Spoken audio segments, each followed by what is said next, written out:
तो गाइस कैसे हो? जैसे कि आप सबको पता है ड्रैगन बॉल में साइयंस को ह्यूमन से बहुत ज्यादा इवॉल्व स्पीशीज बताया गया है, जिसमें कि साइयंस के पास हाई स्ट्रेंथ, ड्यूरेबिलिटी और स्टेमिना होती है, जिसकी वजह से वो हर एक फाइट में अपने मोर पावर्स और यूनिक ट्रांसफॉर्मेशन को अचीव करते हैं, जैसे कि सुपर सैयन 2,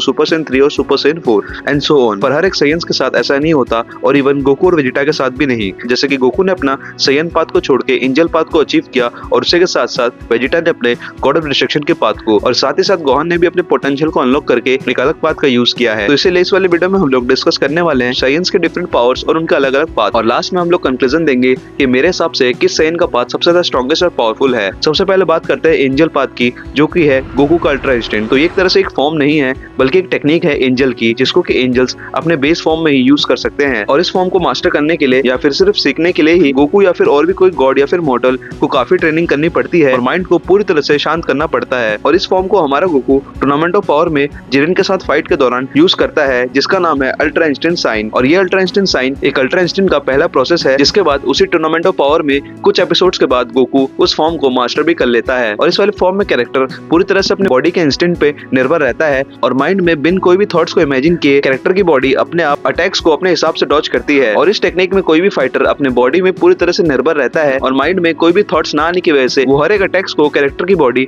अपने आप डॉज करती है, और इसी के साथ साथ अटैक्स भी करती है। इसी वजह से गोकू का strongest super Saiyan blue form भी जिरेन को पूरी तरह से डैमेज देने में भी स्ट्रगल कर रही होती है, पर अल्ट्रा इंस्टेंट फॉर्म को अचीव करके गोकू लिटरली जिरेन को डोमिनेट कर रहा होता है। और जैसे गोकू इस फॉर्म को मास्टर करता है, इसकी वजह से गोकू पूरे टूर्नामेंट ऑफ पावर में स्ट्रॉन्गेस्ट मॉर्टल बन जाता है। हालांकि ग्रैंड प्रीस्ट अभी तक का सबसे पावरफुल यूजर है अल्ट्रा इंस्टेंट का, जिसके पावर्स अभी तक अननोन है। और फिर मोरो आर्क के दौरान मीरेस के साथ ट्रेनिंग करते समय गोकू अल्ट्रा इंस्टेंट को फुल मास्टर करके मोरो तक को हरा देता है, जिसके बाद फिर से गोकू ग्रेनोला आर्क में अपने अल्ट्रा इंस्टेंट को बेस फॉर्म में कंबाइन करके ट्रू अल्ट्रा इंस्टेंट को अचीव कर लेता है, या फिर परफेक्ट अल्ट्रा इंस्टेंट को अचीव कर लेता है, जिसकी वजह से ये वाली टेक्निक और फॉर्म गोकू का अभी तक की सबसे पावरफुल और कैनन टेक्निक है पूरे ड्रैगन बॉल की। और यही थी हमारी एंजल पाथ। और अब अगला आता है गॉड पाथ, यानी कि अल्ट्रा ईगो वेजिटा। जब टूर्नामेंट ऑफ पावर में वेजिटा गोकू को सक्सेसफुली अल्ट्रा इंस्टेंट यूज करते देखता है, तो वही अल्ट्रा इंस्टेंट टेक्निक को वेजिटा भी यूज करने की कोशिश करता है। पर धीरे धीरे वेजिटा समझ जाता है कि अल्ट्रा इंस्टेंट का पाथ या फिर एंजल का पाथ उसके लिए नहीं है, क्योंकि उस टेक्निक को यूज करने के लिए यूजर को अपने माइंड को पूरी तरह से इमोशनलेस करना होगा, जो कि वेजिटा के लिए थोड़ा सा मुश्किल था, क्योंकि वेजिटा का स्वभाव शुरू से ही डिस्ट्रक्शन और रूथलेस पावर है, जिसकी वजह से वेजिटा इस फॉर्म को यूज करने के लिए कहीं ना कहीं लैग कर रहा था। जिस पर बीरस वेजिटा को बताता है कि सिर्फ अल्ट्रा इंस्टेंट ही गॉड की पाथ नहीं है, बल्कि और भी बहुत सारी गॉड्स की पावरफुल टेक्निक है। और ये वाली टेक्निक अल्ट्रा इंस्टेंट का बिल्कुल ही ऑपोजिट टेक्निक है। जिसके बाद बीरस वेजिटा को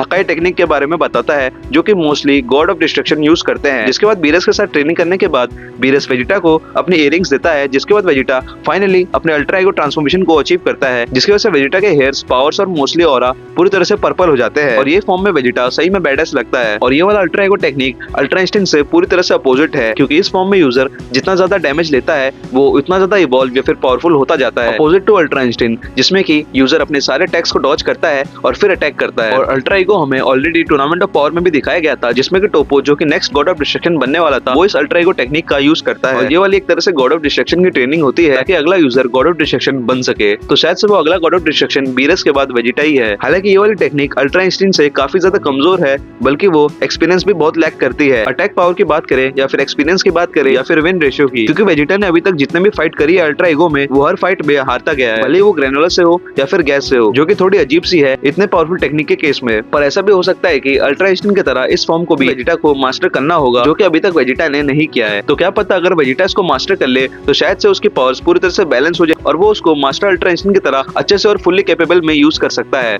तो इसी के साथ ये था हमारा गॉड पाथ, जो कि है अल्ट्रा ईगो। अगला आता है बीस्ट पाथ या फिर गोहान का अल्टीमेट फॉर्म। तो जैसे कि हमें पता है गोहान में थ्रू आउट द सीरीज बहुत ज्यादा पोटेंशियल दिखाया गया है, और क्योंकि वो एक हाइब्रिड साइयन है, जिसकी वजह से गोहान में हमेशा से पोटेंशियल ज्यादा दिखाया गया है। भले ही वो बू सागा में हो, जब ओल्डर का गोहान को एक रिचुअल से एक बहुत ज्यादा यूनिक और डिफरेंट फॉर्म को अचीव कराते हैं, जो कि गोहान के हायर पोटेंशियल को फुल्ली अपने बेस फॉर्म में अचीव कराती है, जो कि था गोहान का मिस्टिक फॉर्म या फिर अल्टीमेट फॉर्म, जिसकी वजह से लिटरली गोहान अपने फुल पोटेंशियल को अपने बेस फॉर्म में यूज कर पा रहा था, जिसकी वजह से वो लिटरली एक टाइम पे पूरे अर्थ का सबसे पावरफुल फाइटर बन गया था। सुपर के स्टार्टिंग में ट्रेनिंग ना करने की वजह से गोहान पूरी तरह से कमजोर हो जाता है और बहुत ज्यादा वीक दिखाया गया था। पर जैसे गोहान दोबारा से ट्रेनिंग करता है, तो वो उसी समय अपने इमोशन ट्रिगर से एक ऐसे फॉर्म को अचीव करता है, जो कि था बीस्ट फॉर्म या फिर बीस्ट गोहान। और ये फॉर्म एक तरह से ड्रैगन बॉल जी का मिस्टिक फॉर्म का इवॉल्व वर्जन ही है। और लिटरली इस फॉर्म में गोहान अल्ट्रा इंस्टेंट गोकू और वेजिटा तक को टक्कर दे रहा होता है मांगा के रिसेंट चैप्टर्स में, जिसको देखकर विश और बीरस भी पूरी तरह से शॉक हो जाते हैं, क्योंकि उनके लिए भी ये वाला फॉर्म एक बहुत ज्यादा यूनिक और डिफरेंट फॉर्म था। और इस फॉर्म में गोहान बड़े आराम से शेल मैक्स को पूरी तरह से एक ही ब्लो में हरा देता है, और वो भी सिर्फ अपने एक ही इमोशन ट्रिगर से, जो कि आपने पहले भी ड्रैगन बॉल जी में गोहान और शेल की फाइट में देख ही लिया था। इसके से साफ हो जाता है कि तो ये वाला फॉर्म गोहान का एक पोटेंशियल अनलॉक फॉर्म है, जो कि Gohan through out the series पहले भी यूज कर चुका था, जिसकी वजह से ये वाली फॉर्म का कनेक्शन हमें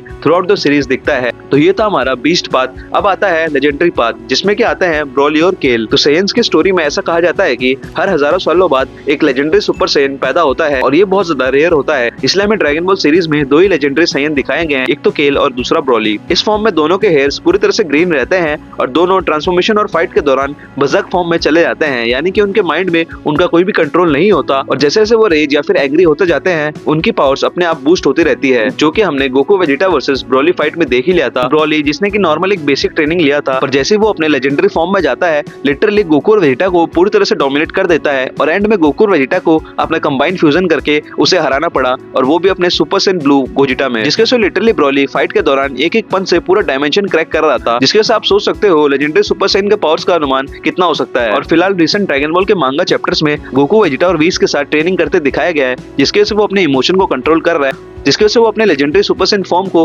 अपने विल के हिसाब से या फिर इमोशन के हिसाब से यूज कर सके, जिसके से ब्रोली और ज्यादा पावरफुल हो जाएगा अगर वो अपने सुपर सेन फॉर्म को मास्टर कर ले, जो कि हमें रिसेंट के चैप्टर्स में दिख रहा था कैसे ब्रोली ने अपने लेजेंडरी सुपर सेन फॉर्म को मास्टर कर लिया है। तो ये था हमारा लेजेंडरी सुपर सेन पाथ, और अब अगला आता है गॉड की या फिर डिवाइन गॉड की पाथ। तो ये फॉर्म साइंस दो तरह से अचीव कर सकते हैं। सबसे पहले तो किसी रिचुअल से या फिर बहुत ज्यादा इंटेंस ट्रेनिंग की वजह से, जो कि हमें थ्रू आउट द सीरीज देखी गया था कि कैसे गोकू ने रिचुअल से सुपर सेन गॉड फॉर्म को अचीव किया है, जिसके बाद वेजिटा भी इस फॉर्म को अचीव करता है, पर रिचुअल से नहीं बल्कि खुद के दम पे, यानी कि इंटेंस ट्रेनिंग की वजह से। और ये वाली फॉर्म को यूज करते यूजर लिटरली पूरी तरह से गॉड बन जाता है, जिसकी वजह से वो कोई भी गॉड की को सेंस कर सकता है, किसी भी गॉड्स को देख सकता है, और इसी के साथ साथ गॉड्स के फाइट और मूवमेंट को भी सेंस कर सकता है, जिसकी वजह से यही गॉड की वजह से गोकू ने सुपर सेन ब्लू फॉर्म को भी अचीव किया था, और इसी के साथ साथ वेजिटा ने भी। और इवन गोकू ब्लैक जिसके पास थोड़ी एडवांस गॉड की है, जो कि है डिवाइन गॉड की, जिसकी वजह से वो सुपर सेन रोजे जैसे फॉर्म को अचीव कर पाया था। और ये वाला रोजे फॉर्म वेजिटा या फिर गोकू अचीव नहीं कर सकते, क्योंकि ये वाली फॉर्म को ब्लैक ने खुद ही विश किया था, जिसकी वजह से वो लिटरली एक डिवाइन गॉड बन जाता है, जिसके बाद वो लगभग सारे यूनिवर्स को इरेज कर ही चुका होता है और अपने मॉर्टल प्लान को सक्सेसफुल कर ही लेता है। वो तो हमें जेनो ने बचा लिया। और अब बात करते हैं इन सारे डिफरेंट पाथ या फिर डिफरेंट पावर्स में सबसे स्ट्रॉन्गेस्ट पाथ या फिर पावर्स किसकी है। तो सबसे पहले हम लोग डिवाइन गॉड की को नीचे रखेंगे, क्योंकि वो एक डिवाइन गॉड का फॉर्म है, और इस फॉर्म को गोकू ब्लैक ने खुद से विश किया था, ना कि अचीव किया था, जिसको कि ऑलरेडी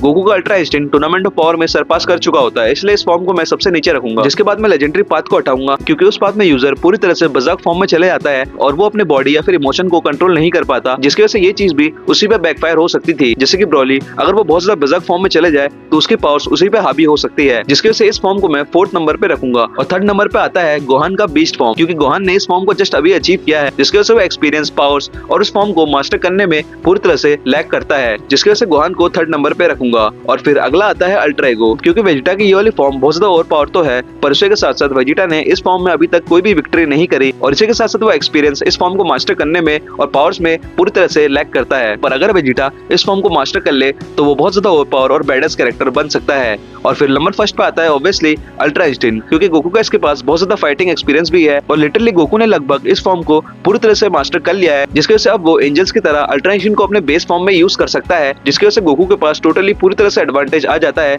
सबसे पावरफुल पाथ या फिर सबसे स्ट्रॉन्गेस्ट फॉर्म बनने का। आप लोग के हिसाब से कौन सा पाथ या फिर कौन से पावर्स सबसे ज्यादा ओवर पावर या फिर बैडेस्ट या फिर पावरफुल है, कमेंट सेक्शन में जरूर बताना, अपने ओपिनियंस कमेंट्स में जरूर देना। और इसी के साथ साथ अगर आप लोग को ड्रैगन बॉल के लेटेस्ट अपडेट्स या फिर न्यूज जाननी है तो मेरे चैनल वाईटी बू न्यूज़ को लाइक, सब्सक्राइब, शेयर, कमेंट जरूर करना। मैं मिलता हूं आपको अगले पार्ट में, तब तक के लिए bye bye, stay tuned, peace out.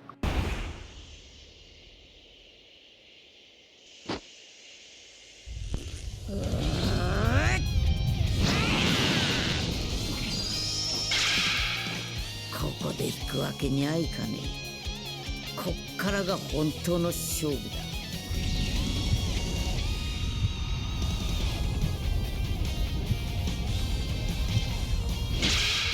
パワーアップしたからといって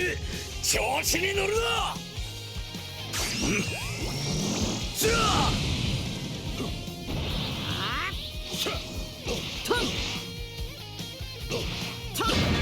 おめえの動き止まって見える。おめ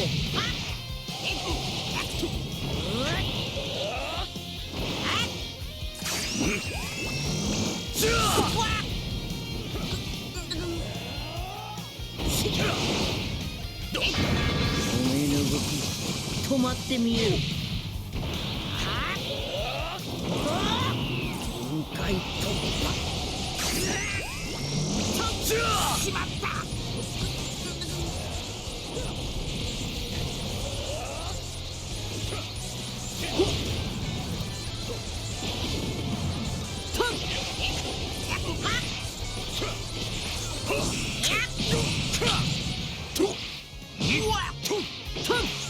隙だらけだ。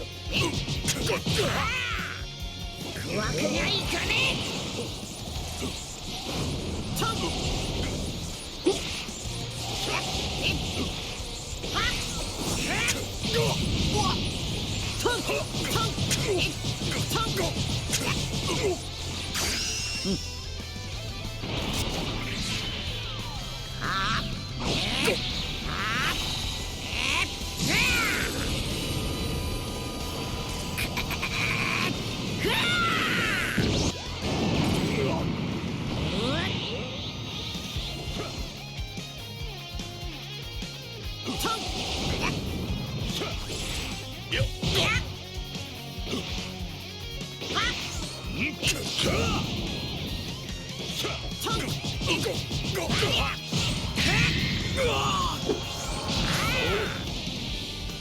ジレン、またやろう。